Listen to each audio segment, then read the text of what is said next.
खासदार नारायण राणेंना निवडणुकीपासून वंचित ठेवण्यासाठी मोठा कट आपला जातो असं म्हटलं.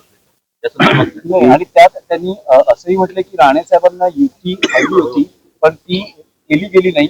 आज राणे साहेब कुठे प्रचारामध्ये दिसत नाही. मी साहेब हेच मागच्या 20 दिवसापासून सांगतोय. आपण मुंबईतून आज आलात म्हणून आपल्याला कदाचित मुंबईच्या ह्याच्यात कुठे सेक्टरमध्ये आलं नसेल. मी हेच सांगतोय की सन्माननीय राणे साहेबांना या प्रक्रियेतून आपण का बाहेर ठेवलं, आपल्याला महायुती का नको होती, हे आता त्यांना प्रश्नांची उत्तरं द्यायची. लक्षात घ्या, आम्ही प्रश्न विचारलेले आहेत, आम्ही पुरावे दिलेले आहेत. एक ज्येष्ठ माणूस सातत्याने महायुती व्हावी म्हणून आपल्याकडे विनंती करतायत. आपल्यावर जबाबदारी आहे, आता आपण उत्तर दिलं पाहिजे की आपण का आपल्याला महायुती नको होती, काय झालं होतं, असं आमच्याकडून काय चुकलं होतं, आम्ही काय जास्त सीटा मागत होतो का. आम्ही 50-50% पण फॉर्म्युला दिला होता, 50-50चा, आणि कणकवली 0. आम्हाला एकही सीट देऊ नका, फक्त राणे साहेबांच्या तोंडातून हे येऊ द्या की अमुक अमुक तुम्हाला हे करायचंय.